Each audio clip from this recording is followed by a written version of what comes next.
Hi everyone, let's start. Today is the starting of the new phase of the channel and let's see what we are going to create today. From today we are only going to create one presentation per day, but it's going to be better. You see it's pretty amazing up now. Now let's see how we can create that. We need a new slide, and creating these shapes have two techniques. I ask you, if you know, tell me in the comments, or if you don't know, come here in the next video of this. I'm going to tell you.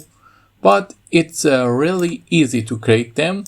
It's one of the shapes that you can create them so easily. So let's go with the pathway that using these shapes. Hold shift to create the shape in the perfect way.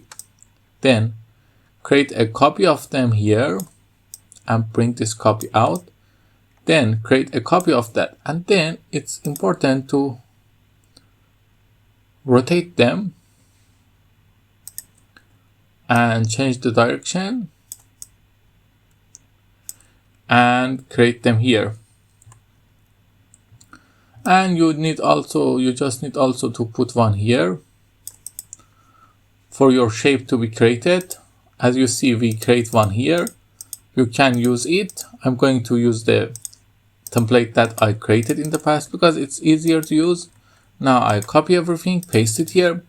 Now this text is created using impact, but I'm going to change it to overdrive sunset, and I'm going to increase the size and also change the color to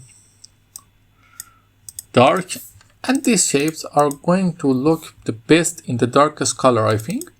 Let's go with something really dark like this. This is really good. And I'm going to delete text from here because it's useless. Now I'm going to copy that. I'm going to bring this here, and after reducing its size, bring the text up and set the transition just easily to morph. Now let's take a look at what we created. I hope you enjoy it. If you like it, tell me in the comments, and if you don't understand how to create that shape, I'm going to tell you in the next video. Have a nice time.